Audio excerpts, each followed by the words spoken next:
¿Cómo están, amigos? Bienvenidos a Conexión Jurídica. Soy Yersin Perales y gracias nuevamente por estar presentes en el programa del día de hoy, en esta programación del día lunes 10 de noviembre, arrancando una nueva semana de este penúltimo mes del año. Se nos va el 2025, pero dejándonos graves noticias, se podría decir que nos ha dejado este último fin de semana también. Así que de antemano les agradezco por estar presentes, gracias por escogernos como su principal vehículo de información. Ya saben todos acá, las personas allegadas a esta gran familia de Conexión Jurídica, que nos dedicamos a hablar de la coyuntura nacional e internacional, el ámbito político, desde una visión, por supuesto, jurídica. Así que gratitudes a todos ustedes. Siendo 2:44 de la tarde, quiero dar la bienvenida el día de hoy. No nos acompaña nuestro compañero Renzo, es correcto, me ha dejado nuevamente a la intemperie. Ya vamos a conversar con producción, con la jefatura, para que tome allí unas graves sanciones en su contra. Ya no podemos continuar así. El día de hoy tengo el grato placer de presentar al doctor Renato Marquina, abogado penalista, ya amigo también de la Casa Ejeput, que nos va a esclarecer algunos puntos importantes del ámbito jurídico y político, al cual doy la cordial bienvenida. Doctor Renato, muchas gracias por estar el día de hoy. Buenas tardes, Yersin. Encantado de estar presente en Conexión Jurídica por la mejor casa de derecho Ejeput. Muchísimas gracias a usted. Bien, anticipaba a todos ustedes que tenemos contenido que hay que preocuparnos, hay que tomarlo con pinzas, y para ello voy a proceder a leer los titulares, que es lo que nos ha preparado producción el día de hoy para todos nosotros. OMPE rechazó inscripción de Martín Vizcarra en plancha presidencial. Esto tras el anuncio de su plancha presidencial, valgan redundancias, guiada por Mario Vizcarra, su hermano, ya que él cuenta con inhabilitaciones, 3 inhabilitaciones para ser específicos, pero en esta oportunidad la OMPE lo ha removido de la primera vicepresidencia.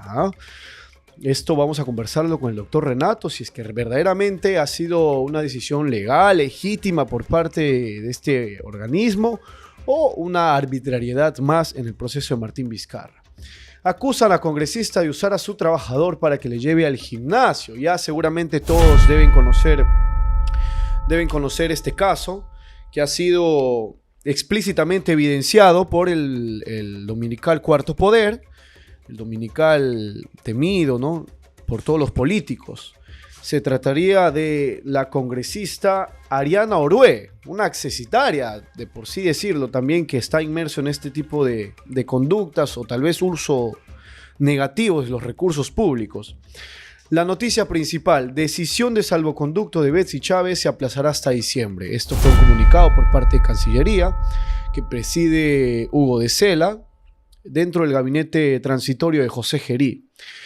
Asimismo, también vamos a comentar sobre la situación del Ministerio Público. Tomás Gálvez removió a fiscal que lo investigaba por caso Cuellos Blancos. Esto es parte de la gestión que viene realizando el fiscal de la Nación interino tras la suspensión de Delia Espinosa. Congresista propone eliminar pensión vitalicia que reciben expresidentes del Perú. ¿Es viable esto por parte del legislativo? ¿Tiene que ver algo el Ministerio de Economía y Finanzas? Lo vamos a conversar el día de hoy con el doctor Renato Marquina, abogado penalista, amigo ya de la Casa Ejeput, quien tiene el agrado de acompañarnos el día de hoy. Asimismo, invitarlos a todos ustedes a dejar su like, sus comentarios. Saben que durante todo el desarrollo de este programa los venimos leyendo en su gran mayoría. Y a suscribirse, también a estar pendiente del contenido que vamos subiendo día a día. Muy bien, doctor, para ir entrando en materia, para lo que hemos tenido cita el día de hoy, empezando por el primer titular, y es que el OMPE rechazó la inscripción de Martín Vizcarra en la plancha presidencial. 3 inhabilitaciones por el Congreso de la República. El debate está: ¿puede ejercer función pública o no? Pero para empezar de la raíz, sobre las facultades que tiene el OMPE. ¿Tiene el OMPE las competencias para hacer este tipo de rechazos a funcionarios políticos, o ha sido facultades del Jurado Nacional de Elecciones, por favor? Bien, bueno, considerando también que el OMPE no está por encima, o las decisiones que se deben tomar del OMPE tienen que estar siempre resguardadas de una garantía constitucional. Toda entidad del Estado, sea particular también, o sea en este caso del Estado, tiene que respetar aquellos derechos fundamentales que le asista a toda persona.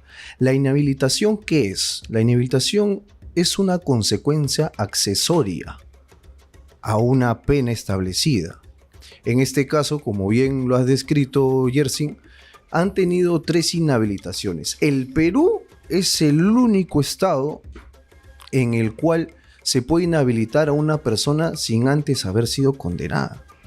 Y es increíble porque ahí resaltaría también la posibilidad de comenzar a tal vez gritar, oye, ¿y dónde está la presunción de inocencia?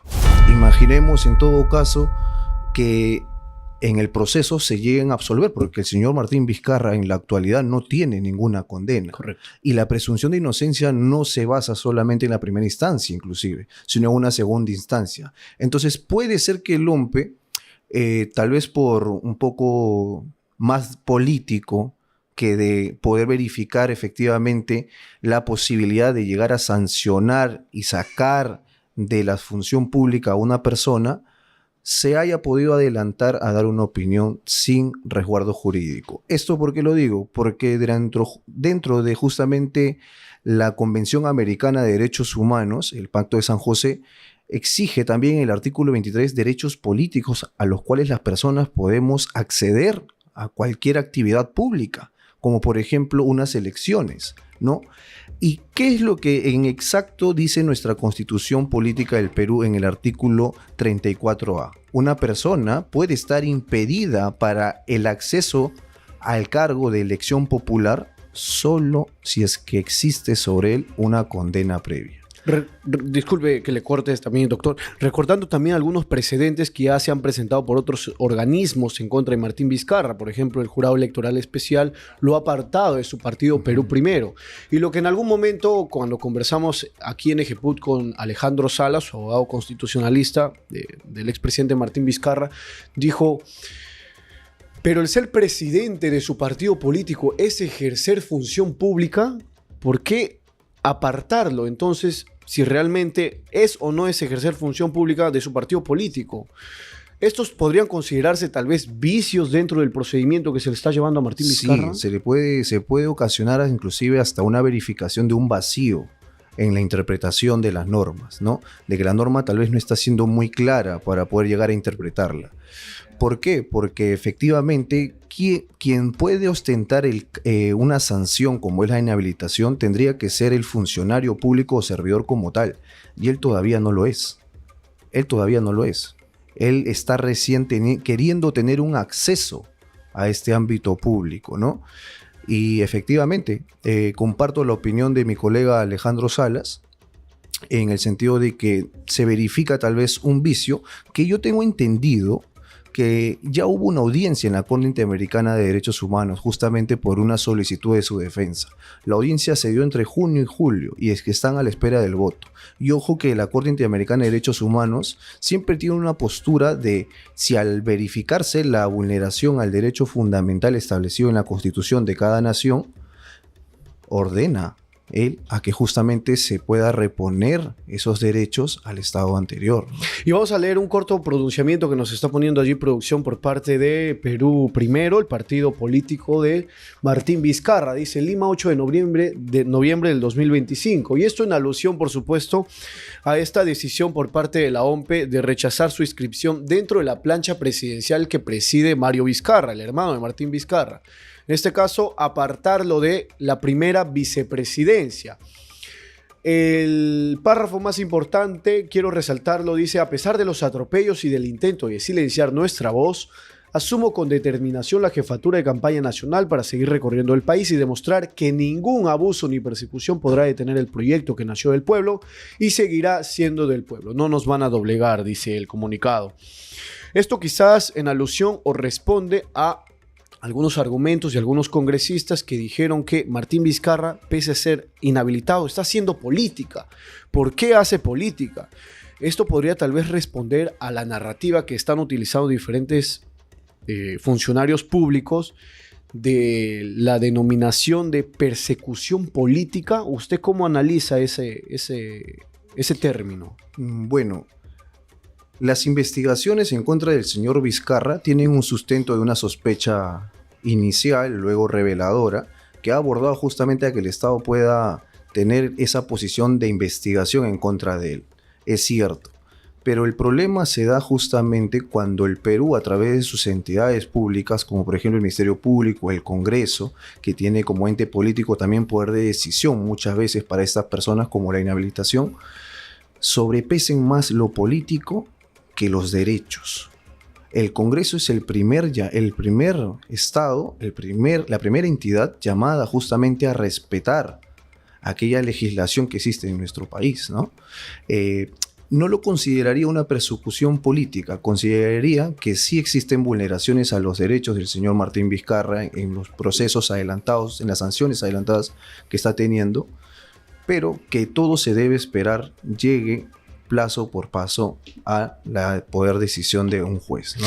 Ese argumento podría responder quizás a un posible escenario que ellos están presentando ante la Corte Interamericana de Derechos Humanos, que es lo que pretende una medida cautelar para que pueda postular a la presidencia del 2026 y así ejercer la función pública si en todo caso sale electo. ¿Usted vaticina tal vez un escenario favorable con respecto a esa medida presentada ante la CIDH? Defendiendo el derecho, considero que sí hay vulneraciones constitucionales para el señor Martín Vizcarra. Nuestra norma, nuestra Carta Magna, es muy específica, como lo dije en el artículo 34A, que dice que una persona puede llegar a ser inhabilitada, apartada del ejercicio de su función, siempre y cuando tenga una condena previa. Hasta el momento esa norma, esa ley, esa Carta Magna no ha sido modificada.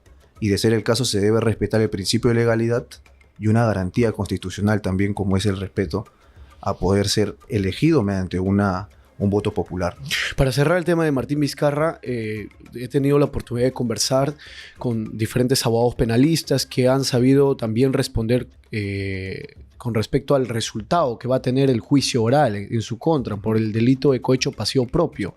Desde su perspectiva, ¿usted cree que el tribunal va a dictar sentencia condenatoria o va a ser absuelto?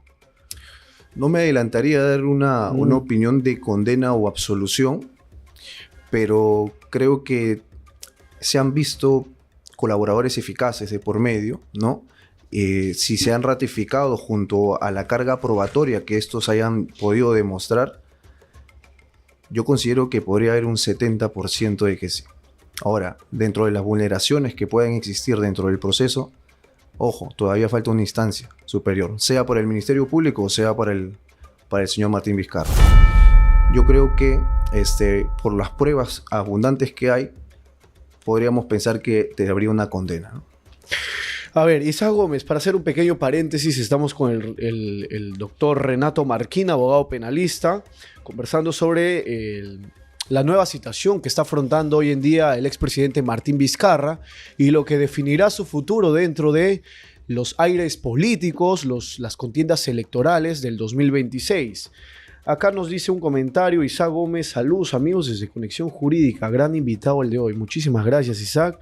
Invitarlos a todas las personas que están siendo parte de este programa a dejar sus comentarios, sus opiniones, sus asideros, siempre y cuando sea con el decoro correspondiente, como la situación también lo amerita.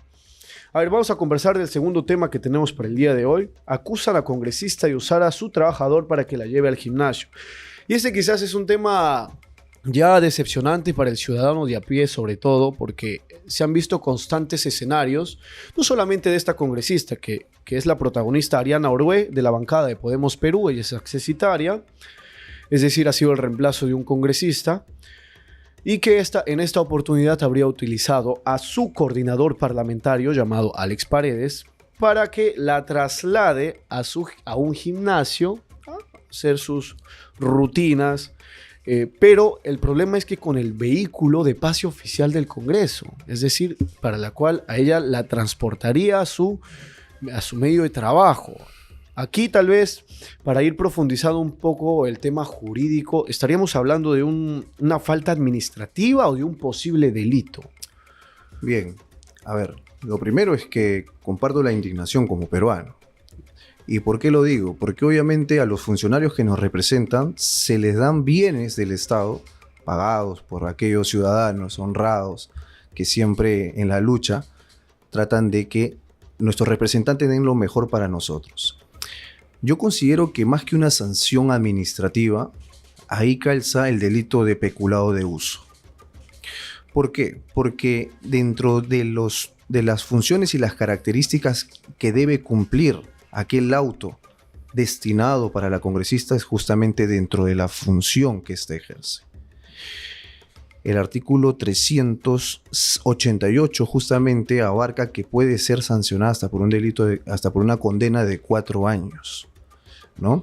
El funcionario servidor público que para fines ajenos al servicio. ¿Es un servicio del congresista, es un ejercicio del servicio del congresista ir al gimnasio? Considero que no. Y el apoyo que tiene por parte del otro servidor público, el otro funcionario público, que entiendo también trabaja en el Congreso, el coordinador parlamentario ¿no? También abarca el tema de peculado de uso. Él no podría, por ejemplo, aducir a que no es que la doctora es mi superior, la congresista es mi superior, y si yo no le hacía caso, obviamente tal vez pueda llegar a tener problemas laborales, ¿no? Tal vez se ponía como que en duda mi trabajo, mi fidelidad para con la congresista. No, porque hay una figura en el derecho que se llama orden de vida, que es cuando un superior te da una orden y lo tienes que llevar a cabo. Sí, lo puedes llevar a cabo, pero es de fácil interpretación si algo es lícito o es ilícito, si algo está bien o no está bien. Él no podría aducir a esto porque dentro de las funciones por las cuales él ha sido contratado no está la de llevarlo al spa, no está la de llevarlo al gimnasio. Entonces calza directamente por el delito de peculado de uso lo acontecido ahora por la congresista. Pero ahora, doctor, en el caso hipotético, hablando en condicional, si es que en todo caso el señor Alex Paredes, coordinador parlamentario, quien fue la persona encargada de llevarle al gimnasio a la señora Ariana Orué, congresista de Podemos Perú, si él dice que de repente ha sido bajo amenazas, bajo de recibir represalias por parte de la congresista, estamos hablando en condicional, ¿allí podría apartarse de algún delito el señor Alex Paredes? Ahí entraríamos a debatir acerca de los requisitos para la constitución de un delito. Primero tendría que haber una acción voluntaria, ¿no? Tendría que haber el dolo, en este caso. Y de ser el caso, existe una amenaza como tal, pero acreditada con amenazas, tal vez a través de una red social como el WhatsApp, o algún testigo que haya oído, tal vez directamente, la amenaza que le ha dado a esta persona, que tengan conocimiento que esta congresista tal vez siempre subordina así a sus trabajadores, los obliga a hacer cosas que no están dentro de su función, podría abarcarse el tema de que nunca hubo una voluntad de por medio. Pero es un poco difícil de demostrarlo, como te digo. Al final lo que se tiene que verificar cuál es, porque también escuché otra postura. No nos encontrábamos en horario de trabajo. Y la pregunta es, el carro, el auto que se contrató, que se adquirió para los fines solamente del ejercicio de la congresista, ¿tiene horario laboral también?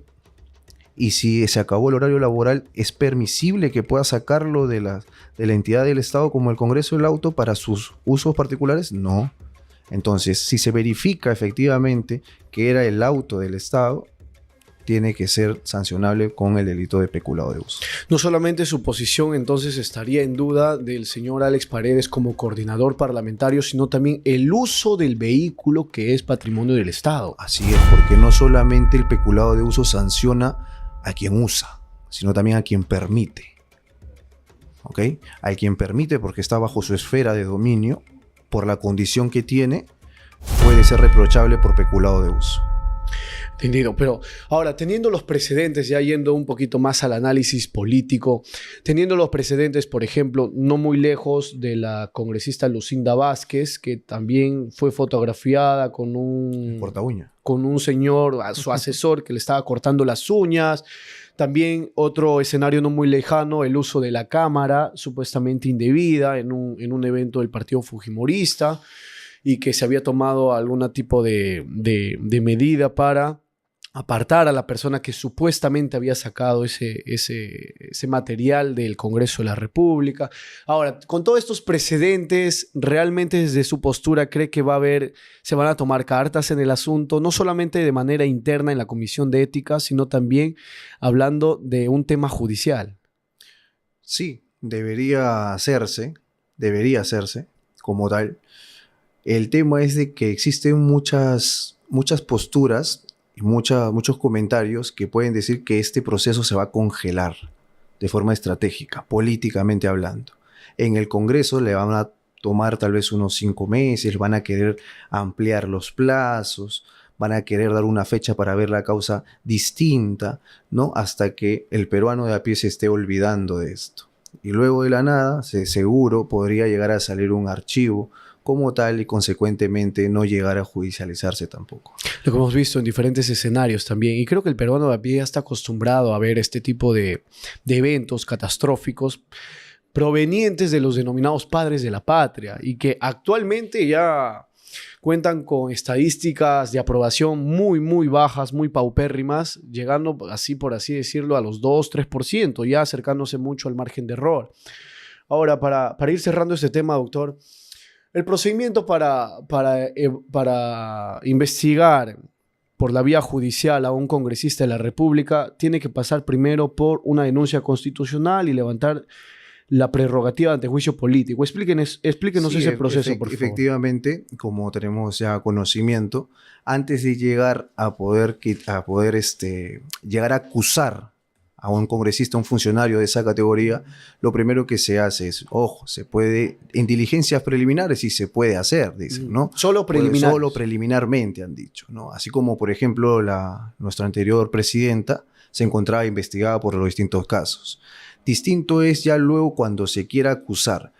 Se basa más que nada en el acuerdo plenario 1/2017, ya que ha desarrollado también niveles de sospecha para poder llegar de una etapa a otra etapa, ¿no? Primero las diligencias preliminares y luego eso se tendría que llegar a formalizar la investigación como tal. Pero en el caso de los altos funcionarios como son los congresistas, como son los ministros, como es el presidente de nuestra nación, tienen un antejuicio político, ¿no? Que obviamente tiene que pasar por el procedimiento constitucional ante el Congreso, esto llegar a determinar por los votos solicitados de acuerdo a la Constitución y al procedimiento parlamentario de que se pueda llegar a acusar al funcionario público del Estado, en este caso la congresista, ¿no? Levantando la prerrogativa ante juicio político, recién se puede acusar a un funcionario público de esta jerarquía. Así es, son los procedimientos de acuerdo a ley, de acuerdo al respeto de la Constitución Política del Estado. Correcto. Esta ha sido una noticia entonces del día de ayer, expuesto por el dominical Cuarto Poder.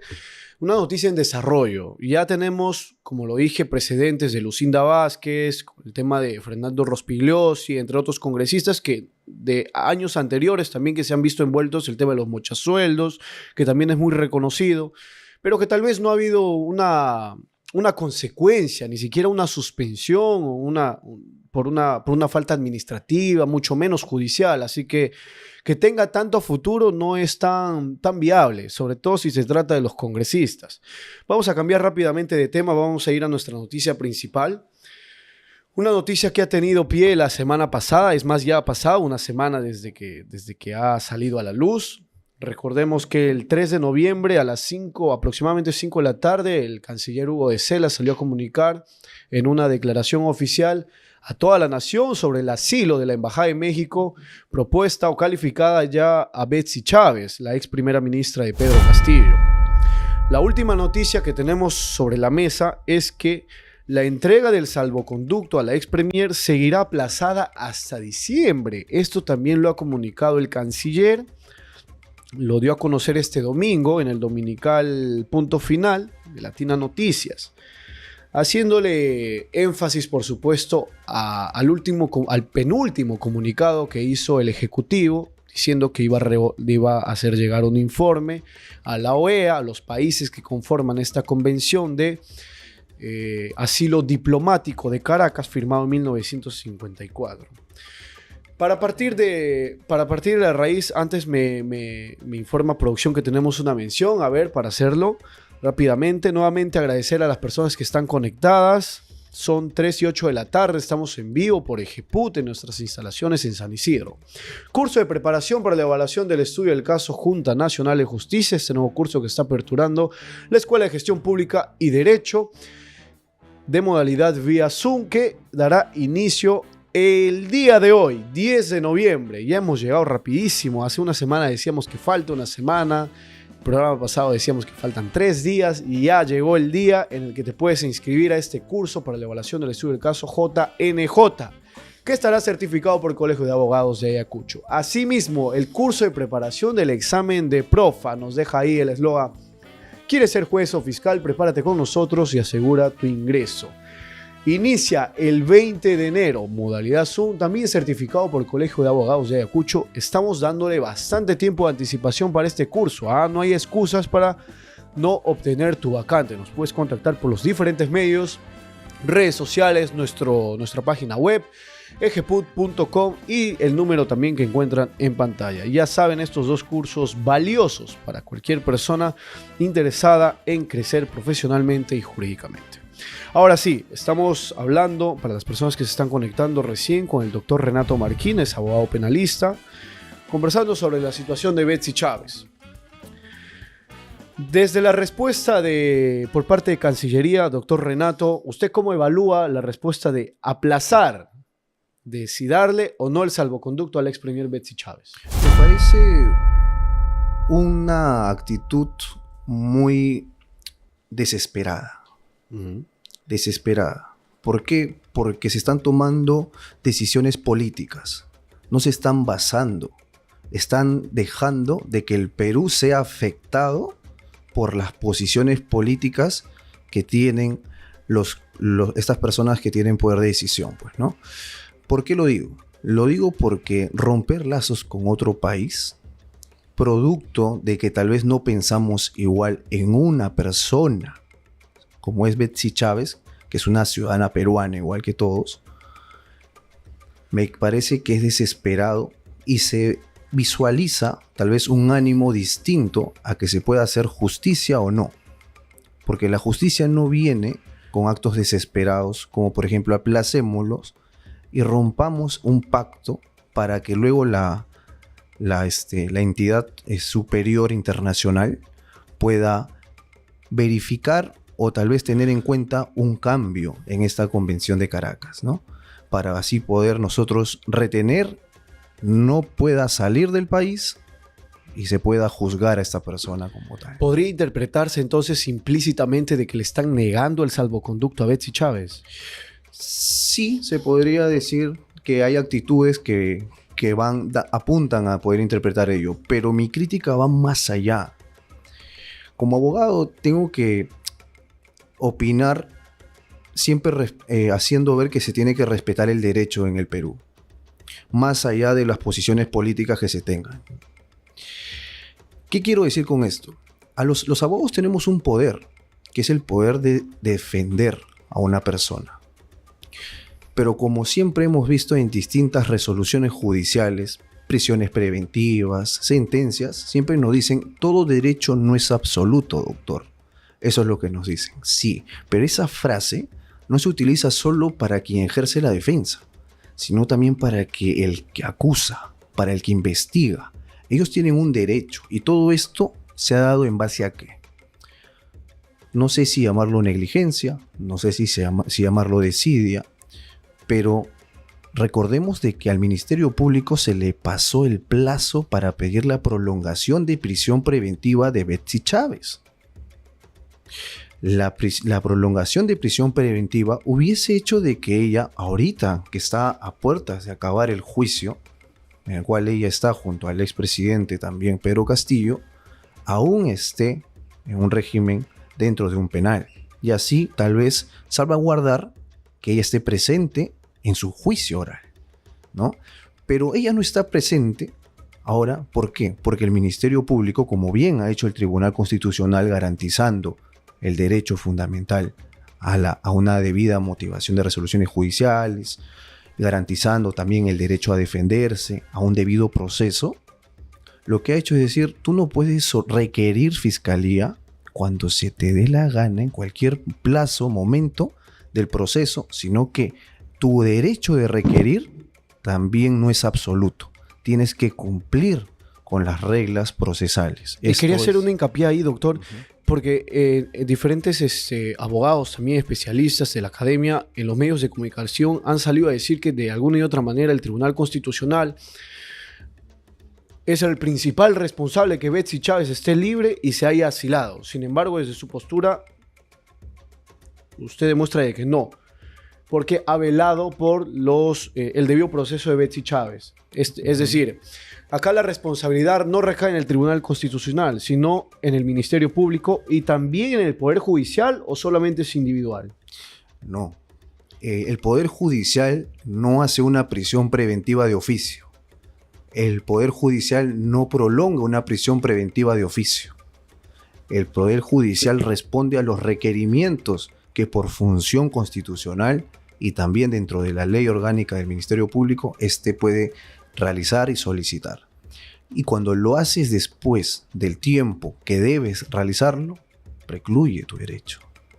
Lo que tienes es siempre que mantener un orden en un proceso tan emblemático, porque tiene incidencia hasta internacionalmente, donde ha habido inclusive amicus curiae, distintos pronunciamientos, donde el Perú, la justicia peruana es la que está siendo observada. Y el Tribunal Constitucional lo que bien ha hecho es poner orden y decirle también a la Corte Interamericana de Derechos Humanos, acá en el Perú se respetan los derechos fundamentales, no de Betsy Chávez, de todos los ciudadanos peruanos. Y nosotros como Poder Judicial, si es que la pregunta es si el fuero ordinario tal vez ha tenido también alguna responsabilidad de por medio, no es de que ellos, por eso lo digo, puedan realizar una prolongación de prisión preventiva de oficio, sino que es previo requerimiento. Pero como se ha visto, el requerimiento ha recaído inconstitucional porque se presentó fuera de tiempo, y así como Betsy Chávez, que tal vez fue la imagen política para poder resaltar el derecho constitucional que tenemos todos los peruanos, imagínense cómo el ciudadano a pie que tal vez expuesto a una prolongación de prisión preventiva sin sustento fuera del tiempo, lo viene pasando, ¿no? Claro, y el debate en toda esta semana con respecto a la situación de Betsy Chávez ha sido si se debe o no debe darse el salvoconducto. Que el gobierno de Gerid, por parte del informe de Cancillería de Hugo de Sela, no debe dar el salvoconducto. Y por otro lado, no, sí, la Constitución del artículo 36 reconoce el asilo político legítimo en nuestro ordenamiento constitucional, así que sí se le debe dar el salvoconducto. Desde su postura, ¿se debió dar inmediatamente el salvoconducto a Betsy Chávez o está bien la prolongación? Lo que sucede es de que ¿cuál es el debido proceso acá? El debido proceso es verificar primero que hay un convenio en el cual el Perú está escrito. ¿Correcto? Porque ningún país podría directamente decir, yo considero que tú estás siendo presidio político, ven acá. No. Primero tiene que haber un convenio en el cual el Perú tenga esta prerrogativa, esta obligación como nación de que ante la solicitud del asilante, en este caso la Embajada de México, poder tal vez rechazar aquel salvoconducto. El salvoconducto es justamente poder salir de la patria, ¿no?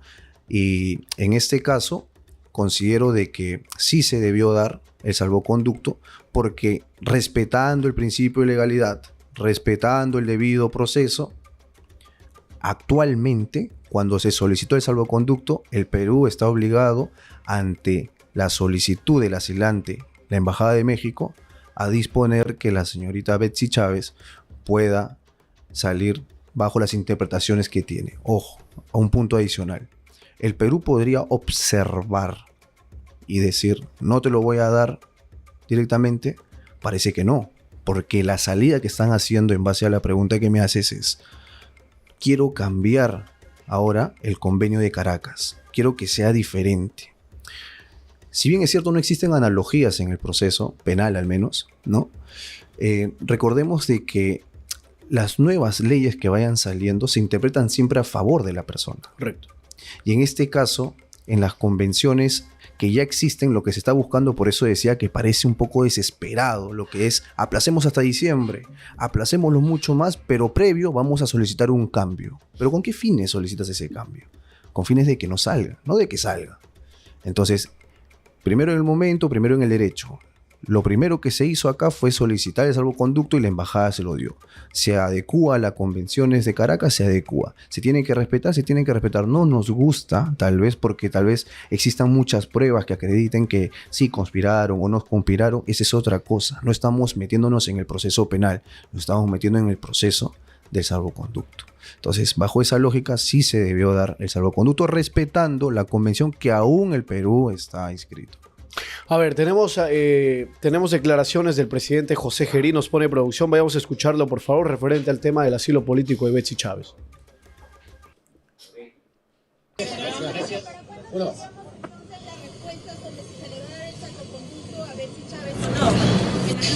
Buenas noches. Como lo hemos mencionado, no tenemos la obligación de decir que mañana pasado. Mientras tanto, el efecto práctico es que no puede salir del país y en consecuencia está el suelo en la embajada y seguirá ahí, no podrá en consecuencia desplazarse, viajar a México el tiempo que sea pertinente y que el gobierno del Perú determine. Gracias. ¿Se va a hacer en provincia? Doctor Renato, otra de las incógnitas es, ¿qué pasa si es que en todo caso el Perú explícitamente dice no le damos el salvoconducto? ¿Cuáles serían las consecuencias? Se había observado también, ¿no?, por las organizaciones internacionales acerca de la ruptura justamente de apartarse de las obligaciones que tiene el Perú sobre las convenciones de Caracas, ¿no? Entonces, sobre esta situación no existe un sustento jurídico al momento, a la fecha, que pueda hacer de que el Perú se pueda negar. No existe. No hay la posibilidad de que no se brinde el salvoconducto. Lo que se está haciendo es alargar el plazo, como diciendo, mientras que yo no tome la decisión, voy a buscar de que se cambien estas aptitudes dentro de la Convención de Caracas, para ver si puedo lograr al final que te quedes. Pero si no, te voy a torturar un poquito más, haciéndote quedar 2 meses, 1 mes más en suelos peruanos, si no obtengas lo que tú estás buscando. Implícitamente, de alguna y otra manera, nos dan ese mensaje, ¿no? Porque realmente escuchaba por allí a la abogada Rosa María Palacios, también decía que el Perú está obligado a darle de acuerdo a lo que establece la Convención de Asilo Diplomático de Caracas y como lo reconoce también el artículo 36 de la Constitución Política. Entonces, de ninguna y otra manera, nos guste o no, la Cancillería debió hacerle llegar el informe, de acuerdo allí en una conversación bilateral con el presidente de la República, José Gerí, y otorgarle el salvoconducto.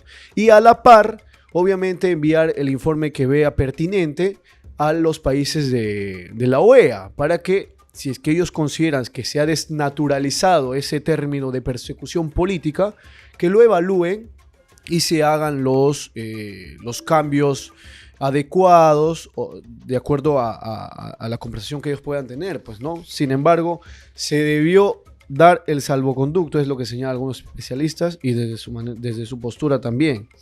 Ahora, las acciones por parte de Cancillería de romper relaciones diplomáticas y con México y de expulsar a la encargada de la embajada también fueron medidas desesperadas y hasta arbitrarias y exageradas.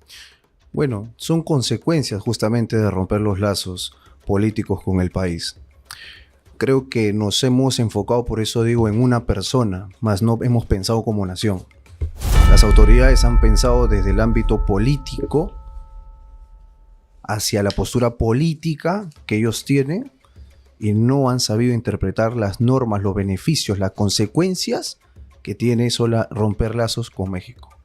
Porque, ojo, no se trata solamente de pensar, se está saliendo del Perú una persona que está a punto de tal vez ser condenada, sino no se está teniendo en cuenta el ámbito económico, no se está teniendo en cuenta las relaciones públicas que se tienen con servicios entre el Perú y México, no se está teniendo nada de eso en cuenta, solamente es una persecución política. Recordando precedentes también, para hacer una corta reminiscencia, lo de Nadine Heredia en la Embajada de Brasil y que tal vez no vieron este tipo de medidas drásticas con el gobierno brasileño. Entonces, esa es la incongruencia que habría entre estos dos escenarios, pues, ¿no? ¿Por qué no haber tomado este tipo de medidas con el gobierno brasileño y por qué sí con el gobierno de México? Pero esto obviamente tiene precedentes, sobre todo del gobierno anterior de Claudia Sheinbaum, de Manuel López Obrador, que también hacía referencia a la persecución política que habría hecho Pedro Castillo y Betsy Chávez. Bien, sin embargo, no sabemos aún si es que se va a otorgar el salvoconducto. Esta es la noticia que nos hace llegar últimamente por parte de Cancillería, de Hugo de Sela y el gobierno de José Gerí. Vamos a cambiar de tema y vamos a hablar en estos momentos del Ministerio Público. Estamos con el doctor Renato Marquina, abogado penalista, para las personas que recién se están conectando. Gracias por estar presente. Dejen su like y sus comentarios y transmitan la transmisión, por favor, valgan redundancias. Muy bien. Tomás Gálvez removió fiscal que lo investigaba por caso Cuellos Blancos, un caso muy reconocido, el que tiene que ver jueces supremos, que se ha visto manchado el Poder Judicial y también por allí el Ministerio Público. La noticia pasada fue que removió a Alejandra Cárdenas, fiscal suprema adjunta, y que lo removió a la Fiscalía de origen, de donde ella llegó a Lima, que es la región Arequipa. Ahora, hace poco nomás, removió a la fiscal suprema provisional, Elena Carolina Delgado, quien lideraba la Fiscalía Suprema, nos dice el informe, encargada del emblemático proceso Cuellos Blancos del Puerto. En primer lugar, quisiera partir desde la pregunta, doctor Renato, si es que el fiscal de la Nación interino Tomás Aladino Gálvez tiene este tipo de facultades de remover o poner fiscales dentro del Ministerio Público. Sí, sí tiene. Siempre pensando en la gestión, que bajo la función, bajo el cargo que él ostenta, ya es un gestor. ¿De qué? Del Ministerio Público. Saludo al doctor Tomás Gálvez. Tengo dos posturas en cuanto a la decisión que se ha tomado. La primera es de que toda decisión que se da en una entidad pública, e inclusive también privada, debe dotarse siempre de motivación. Se dice muchas veces de que los miembros del Ministerio Público, en este caso el representante principal, que es el fiscal de la Nación Tomás Gálvez, tiene la posibilidad de remover a una persona siempre cuando haya verificado también que, por ejemplo, la producción que haya generado el fiscal en su fiscalía, como tal asignada, no sea la adecuada o no esté generando buenos resultados. Ante eso tendría que haber primero todo un análisis, se haya tenido que recabar pruebas suficientes al interior de los procesos de cómo ha venido llevando el caso la fiscal, en este caso, que ha sido removida, ¿no? Y en base a eso poder tomar la decisión siempre pensando en que la gestión del Ministerio Público tiene que ser la idónea. ¿Cuál es lo particular con eso? Claro está, esto fiscal justo se encontraba en el caso Cuellos Blancos, ¿no? Ese es el punto central. Tiene injerencia, sería muy subjetivo decir tal vez, ¿no? Que sí va a influir, que sí el caso se va a archivar, que sí todo va a quedar ahí, sí el doctor Tomás Gálvez va a salir muy bien por la remoción que ha hecho. Yo considero que no, porque considero que cada funcionario público del Ministerio Público debe tener en este caso la autonomía suficiente para poder tomar las decisiones desde el puesto que ostenta. El señor Tomás Gálvez, el señor doctor Tomás Gálvez, es el gestor, es el que va a gestionar que el Ministerio Público funcione adecuadamente, pero el dueño de la carpeta fiscal es el fiscal propiamente asignado a esta. El fiscal de la Nación no tiene injerencia sobre los casos particulares que otros fiscales esté viendo, no podría entrometerse. Y de no haber esta motivación dentro de la decisión, ya entraríamos a poder averiguar, a poder investigar un posible delito de abuso de autoridad por parte del señor Tomás. Esta decisión por parte del Tomás Aladino Gálvez, fiscal interino de la Nación, ¿no tendría que ver tal vez con algún conflicto de interés? Porque él está inmerso dentro de esta investigación. Por eso lo digo, podrían prestarse a muchas subjetividades, a muchos criterios, como por ejemplo tal vez que ese haya sido el móvil para poder él beneficiarse, pero sería muy extremista también llevarlo ahí. Yo creo que previo, que es lo que no sale siempre en redes, es cuál es lo que ha sustentado en la remoción, porque siempre una remoción o un movimiento de algún fiscal a otra fiscalía tiene consigo una motivación dentro del Ministerio Público. A ver, el informe nos dice, la remoción se fundamentó en la transmisión de información relativa al caso de un fiscal supremo a un fiscal provincial del equipo especial Cuellos Blancos. Argumentó Argumento presentado por Gálvez para justificar el revelo Delgado. Sin embargo, el expediente revela que el propio Tomás Gálvez era el fiscal supremo bajo investigación, sobre quien se solicitó y remitió la información cuestionada. A ver, más allá de las decisiones que tiene que tomar el fiscal interino Tomás Gálvez, entre otras propias también salidas de su persona, fue el eliminar los equipos especiales del Ministerio Público. ¿Cómo evalúa usted esa decisión? Me parece que hace tiempo se debió realizar. Me parece de que estos equipos especiales, de acuerdo a la historia del Perú y de acuerdo a cómo se han estado llevando a cabo los procesos penales, solamente han tenido una visión: perseguir políticamente. Existen fiscalías de anticorrupción, pero aparte se crea la EFICOP. Yo digo, ¿por qué? Si tenemos a fiscales con especialización en delitos de anticorrupción, ¿por qué no darle estos tipos de casos? ¿Por qué asignar un equipo especial para directamente investigar a una persona, a 2 personas, a 3 personas? Entonces, el tiempo ha dado la razón a que no hay buenas resoluciones o buenas decisiones que hayan obtenido el Ministerio Público dentro de estos equipos especiales. Inclusive, algo muy difícil de entender es cómo después de casi 10 años el Tribunal Constitucional tuvo que poner orden, por ejemplo, ante uno de los casos del doctor Domingo Pérez, ¿no? Por poner un ejemplo, nada más está, en el cual se advirtió vulneraciones constitucionales al proceso. Imagínense que el Estado gestione, gaste recursos económicos y de tiempo en un proceso que va a ser totalmente nulo porque investigaste un hecho que en el tiempo no era delito.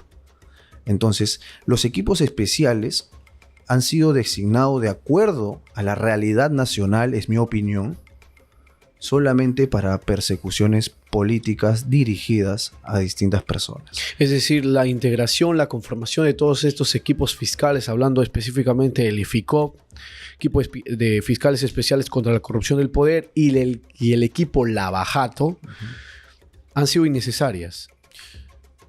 La función del fiscal siempre es necesaria dentro de una investigación. Lo que yo digo es de que se debió dotar tal vez de mayor recurso a las fiscalías ya existentes, como es la Fiscalía Anticorrupción, que tiene muy buenos fiscales provinciales adjuntos ahí, que saben investigar, que están esperando justamente estos tipos de casos para poder lograr a futuro una condena, de poder establecer una buena carpeta fiscal.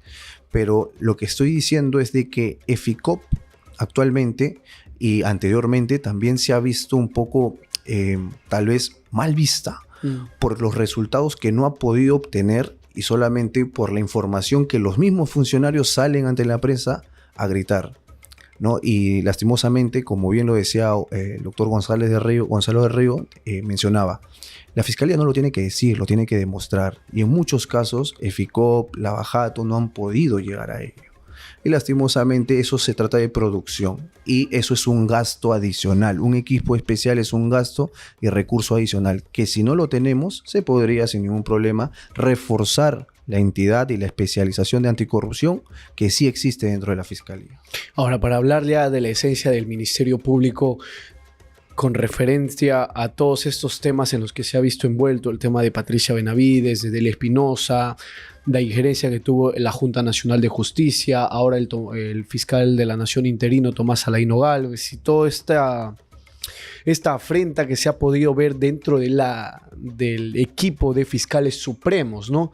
¿Usted considera que el Ministerio Público actualmente se encuentra resquebrajado, dividido? Sí, yo considero que requiere de una reestructuración el Ministerio Público, para el bien de la justicia también, porque se deben de poco a poco ir acabando los sesgos políticos dentro del derecho. El derecho justamente es resguardar debido proceso, principios como la presunción de inocencia. He visto tantas cosas de distintos fiscales que en primer lugar hace no mucho, creo que el año pasado, salían a decir la inocencia se demuestra, ¿no? Que demuestre su inocencia. Y desde ese punto ya veía yo en el Ministerio Público una preocupación. Yo decía, entonces, ¿dónde queda la función persecutora del delito? ¿Dónde quedan aquella función de investigación que con el tiempo, luego de formalizada la investigación preparatoria, pueda decir, tengo recién la suficiencia probatoria para poder llevar a esta persona a un juicio y quitarle esa presunción de inocencia? Lastimosamente, y es normal porque la política está en todo, se ha dejado llevar el Ministerio Público más por lo político que por el respeto a las funciones constitucionales y procesales que están en el Código y en nuestra Constitución, ¿no? Y por ello considero que sí, que el Ministerio Público actualmente no hay ningún fiscal supremo, creo, que no tenga una denuncia actualmente. Todos tienen una denuncia. Hay fiscales también que en fueros menores a lo supremo también tienen denuncias. Y todo esto se ha tratado de un dame que te doy, que es un tema netamente político. Las denuncias ni siquiera tienen sustento muchas veces, pero es para que no estés tranquilo, te denuncio. Toma tu denuncia. Es la forma en cómo yo tengo una represalia en contra tuya. Te denuncio porque no me gusta lo que hiciste, ¿no? Y ya defiéndete, demuestra tu inocencia. Y es algo muy preocupante. Ya tiene un tinte más personal político ya entre, por ejemplo, congresistas, también se han visto ministros, contra los fiscales de la nación. Y las actitudes, ¿no? Hemos visto, por ejemplo, a fiscales con chaleco antibalas en un mismo escenario judicial, ¿no? Donde está un juez, donde hay policías resguardados ahí, ¿no? Pero con un chaleco antibalas. Hemos visto un nuevo recurso de vigilia, creo que se llama ahora, de poder imponerme justamente a que no respetar el derecho, ¿no? Entonces está mal visto todo. Todos esos escenarios manchan el prestigio del Ministerio Público. La imagen del Ministerio Público necesita urgentemente ser reestructurada con el honor que tiene, con el honor que manda su insignia también. Importante análisis, doctor Renato Marquina. Bien, vamos a ir a nuestra última noticia. Nuevamente agradecer a las personas que están conectadas. Gracias por dejar su like, gracias por compartir la transmisión. Estamos conversando con el doctor Renato Marquina, abogado penalista, quien se ha compadecido de nuestro programa de Conexión Jurídica y se ha tomado el tiempo de venir a conversar un poco de la coyuntura política que tanto nos azota. Tenemos mención, nos dice allí producción, únete a los miembros. Disfruta del contenido exclusivo que prepara EGEPUT, la Escuela de Gestión Pública y Derecho, para todas las personas que se suscriban a ser miembros exclusivos. Y como dijo nuestro estimado amigo Renzo, hoy día ausente, solo 2 gaseosas, 4 soles con 90 céntimos para que puedas adquirir todo este contenido jurídico, código procesal penal, trata de personas, delito de lavado de activos, problemática de la litigación oral, delitos de corrupción con especialistas en la materia, en el ámbito jurídico. Puedes adquirir todo este contenido suscribiéndote a los miembros exclusivos. Son ya clases previamente grabadas que van a estar allí para el momento en el que requieras informarte, educarte, revisar el contenido que creas que sea necesario y así poder adquirir nuevos conocimientos. Ya sabes, únete a los miembros exclusivos de EGEPUT. Muy bien, vamos a conversar de nuestro último tema, siendo las 3:36 de la tarde. Estamos aquí en Conexión Jurídica. Congresista propone eliminar pensión vitalicia que reciben expresidentes del Perú. Bien rápidamente, fue una propuesta puesta en mesa del congresista Guido Bellido del partido político Podemos Perú, que presentó el proyecto de ley 13.123 para eliminar la pensión vitalicia otorgada a expresidentes, dejando sin efecto lo dispuesto por la ley 26.519. Para las personas que quizás no están tan enteradas de este término, ¿qué significa pensión vitalicia, doctor Renato? La pensión vitalicia es un derecho que ha otorgado justamente el legislador a través de la ley 26.519. ¿A qué? A que a todos los funcionarios públicos, por la función que cumplieron durante los años que cumplieron, le pueda asistir, una vez cesado sus funciones, una pensión de por vida. Eso es lo que es. Y ahí tenemos que hacer una diferenciación, ¿no? Porque es interesante la propuesta. No es descabellada, no tampoco es de que se aleje o vulnere un derecho en estricto fundamental, como es tal vez asistir a una pensión vitalicia. ¿Por qué digo esto? Nosotros en la Constitución, en nuestra Carta Magna, tenemos unos derechos fundamentales, constitucionales, consagrados, a que una persona pueda tener una identidad, a que una persona pueda también tener la posibilidad laboral, como tal, el respeto, ¿no? Y el desarrollo de esta persona dentro del centro laboral también. Y la pregunta ¿es un derecho laboral? No lo es. ¿Es un beneficio laboral? No lo es. Entonces, recordemos algo. Los presidentes de la República, al momento que terminan su mandato, también reciben CTS, también reciben lo que es una liquidación como tal por el servicio que han brindado. Entonces, no es de que se va y listo, no obtiene nada. Sí obtiene una liquidación por el derecho, por el servicio que han brindado. Y este servicio al final termina siendo remunerativo, ¿no? Y la pregunta es, ¿por qué darles una pensión de por vida? Y también hay que ver, ojo, ahora la exposición del motivo de la ley que se pide, ¿no? ¿Cuál es el motivo? ¿A qué quiero tal vez salvaguardar este dinero que voy a destinar en distintas situaciones? Porque que yo recuerde, los congresistas que ahora están solicitando justamente que se extinga o dejar sin efecto, eliminar la pensión vitalicia, creo que también están gozando de un aumento de pensión, de remuneración, ¿no? Y no creo que estén muy enojados por ello, sino están siendo remunerados. El tema va porque quién lo ha solicitado y el motivo por lo que lo ha solicitado. No se sabe si es simplemente un tema político netamente, o tal vez hay un beneficio para el Estado de por medio, el que una persona que es presidente de la República no vaya a recibir pensión vitalicia. Hay otro matiz, si no me equivoco también la visión que se tiene de la ley es que no se reciba pensión vitalicia a los vacados.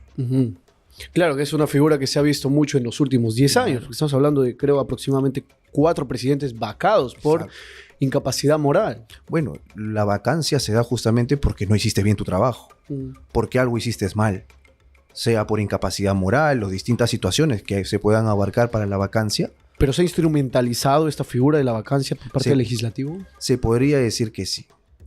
Pero esto está mandando ahora a algo posterior, que es la creación de nuevas leyes, que es las solicitudes de eliminar pensiones vitalicias. Como digo, estamos instrumentalizando las entidades del Estado para poder pegar, para poder tocar al opositor político. Y eso no considero que tenga un buen sentido para una eliminación de una pensión vitalicia que, reitero, es un derecho que se ha dado a través de una ley especial. No es un derecho que está dentro, o no es un beneficio que está dentro de los derechos laborales de una persona como tal. Ahora, la interrogante también prevalece si es que el presidente de la República, que no ha sido electo por voto popular, porque proviene de una vacancia, es decir, el primer vicepresidente o el Congreso, el entonces presidente del Congreso de la República es quien toma la batuta, son ellos quienes no deberían recibir pensión vitalicia. ¿Usted cómo analiza este argumento? Me parece que sí, se podría tomar también en consonancia con la propuesta de que si tal vez a un presidente que sí ha sido elegido por voto popular, por democracia, sean los únicos que reciban, ¿no? Pero a ellos también, si han sido vacados, por ejemplo, al cuarto año de su gestión, han tenido 4 años, al cuarto año de su gestión, no tendrían que recibir, no importa el escenario, no importa entonces cuánto tiempo haya estado ahí, lo único que importa es si ha sido vacado, no correspondería a una pensión vitalicia, es la idea de esta ley, ¿no? ¿Por qué? Porque son personas que han realizado algo malo dentro de su gestión, que no requerirían tener los beneficios que otros que no han sido vacados, porque sí han cumplido bien, en teoría, su gestión, podrían aplicar a este derecho, ¿no? A ver, el Congreso de la República es el único poder que tiene la facultad de hacer esta modificación de ley. ¿No tendría allí tal vez alguna injerencia mínima el Ministerio de Economía y Finanzas? No, porque al final habría una decisión de por medio que tendrían que correr el traslado al Ministerio de Economía solamente para que disponga de cosa, el pago o no. Y en este caso el retiro también de ese presupuesto que se tiene para aquellos funcionarios en caso se retire o se elimine esta ley de pensión vitalicia. Pero como opinión personal, no, porque quienes son los encargados en base a las funciones de crear, de eliminar leyes, de crear leyes nuevas, es el poder legislativo como tal. Ya, doctor Renato, para ir finalizando el programa, es importante también, quizás quisiera saber su punto de vista con respecto a esta declaración de estado de emergencia. El día de hoy se cumple un mes de que José Gerí toma el mando de la nación tras la vacancia de Dina Boluarte. ¿Usted cómo evalúa todo este tipo de medidas que ha venido implementando el Ejecutivo en este primer mes de gobierno transitorio? Bueno, considero que es una medida necesaria por el desborde que existe también de criminalidad, pero ojo, no debe ser la única. La criminalidad no se ataca encerrando o permitiendo que no se mueva la gente.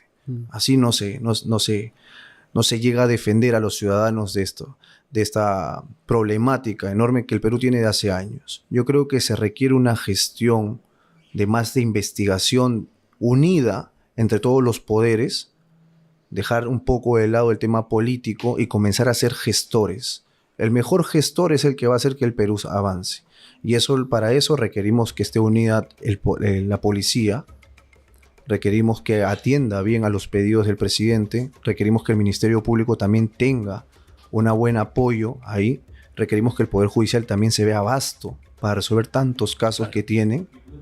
Y todo eso hará también de alguna u otra forma con políticas de desarrollo, tal vez cultural a los ciudadanos, de que poco a poco vaya decayendo lo que es la criminalidad. En cuanto a la emergencia que ha dado, me parece que es el primer avance para poder tal vez tener más apoyo de los funcionarios que nos resguardan, como es la policía, como son militares tal vez, donde puedan observar, donde en la tasa que hay mayor criminalidad se pueda tal vez advertir o en ese momento poder retener o detener a una persona que comete constantemente delitos, ¿no? Pero de ahí requieren mucho más esfuerzo y más gestión. Doctor Renato Marquina, muchísimas gracias por acompañarnos el día de hoy. A ustedes, muchas gracias por la invitación. Jersey. Esperamos contar nuevamente con su presencia en cualquier momento. Encantado, aquí estaremos con la mejor casa de estudio del derecho también, que es EGEPUT. Muchísimas gracias. Estamos llegando a la parte final del día de hoy, el programa del lunes 10 de noviembre en Conexión Jurídica. Estuvimos con el abogado penalista Renato Marquina. Gracias a todos los que se han conectado. Gracias por ser partícipe de la programación, de la información que tenemos que hacer llegar a cada uno de ustedes. Somos la Escuela de Gestión Pública y Derecho. No se olviden, por favor, que tenemos mucho más contenido, tenemos mucho más programas dentro de nuestra programación, valgan redundancias. Tenemos Tribuna Familiar, tenemos la Hora del Derecho Médico con el doctor Felipe Salas, la doctora Malú Moscoso. Así que estamos recargados de contenido. No se olviden, por favor, de dejar su like, de suscribirse, compartir la transmisión y de estar pendientes también de todas las audiencias habidas y por haber de nuestra coyuntura política que lo estamos transmitiendo. Esto fue Conexión Jurídica. Soy Jersey Perales. No olviden que este programa llega gracias a EGEPUT, la mejor formación jurídica. Muy buena tarde a todos.